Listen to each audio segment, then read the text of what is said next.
Good morning, and I'm back with yet another story from leadership. During my visit to Mexico City, I came across a fascinating monument, the monument of Los Niños Heroes. And this monument is dedicated to six young military cadets from a military academy, aged between 13 years and 19 years. Just think about it. Young people. We need to go back to 1847, to the last phases of the American-Mexican War. And this was a fascinating short war that the United States eventually won.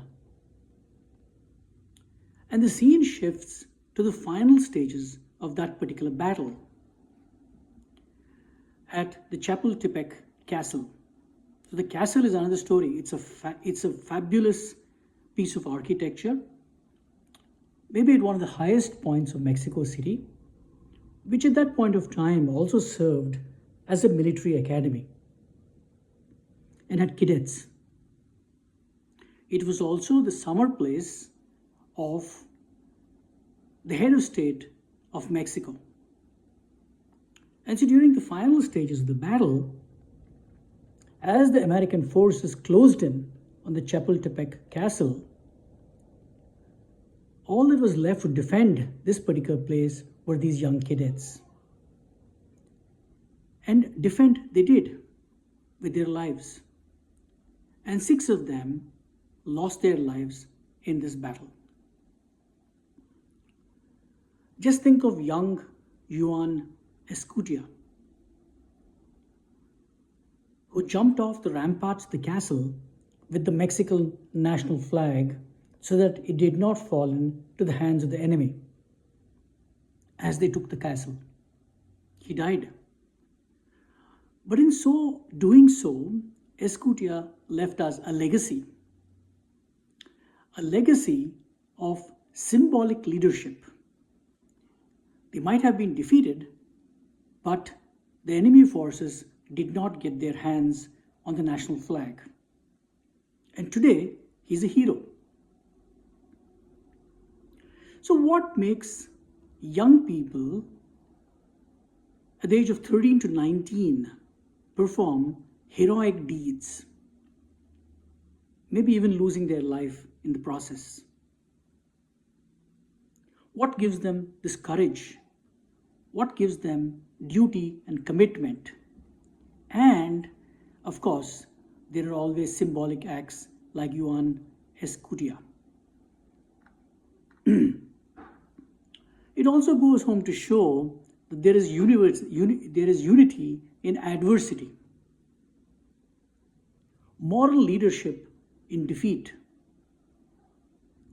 institutional responsibility and mentorship, and eventually storytelling and national identity, which brings us home to organization culture. And that is why in today's organizations, leaders ought to tell stories. And storytelling is so critically important. Because storytelling creates the ethos of organizational culture and passes on the identity on which the organization is built.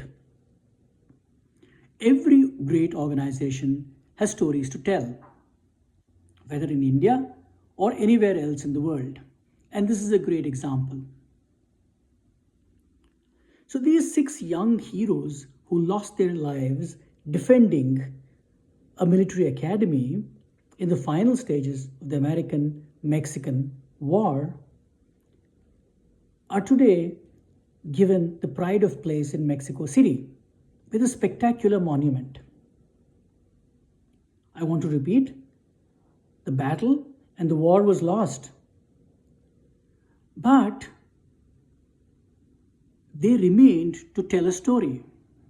These six young cadets remained to tell us a story of courage, bravery, moral leadership, in a symbolic act where they showed that they might have been defeated but not overwhelmed.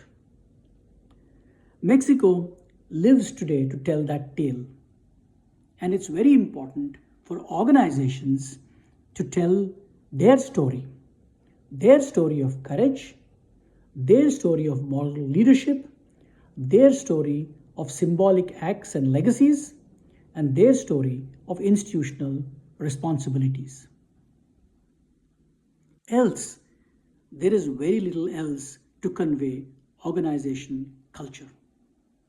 And it is the leader's responsibility to be at the helm of this storytelling and to enunciate and follow through on important stories so that employees, followers, and so on are inspired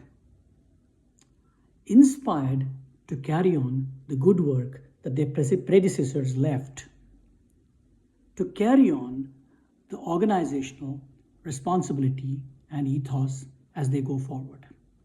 Thank you.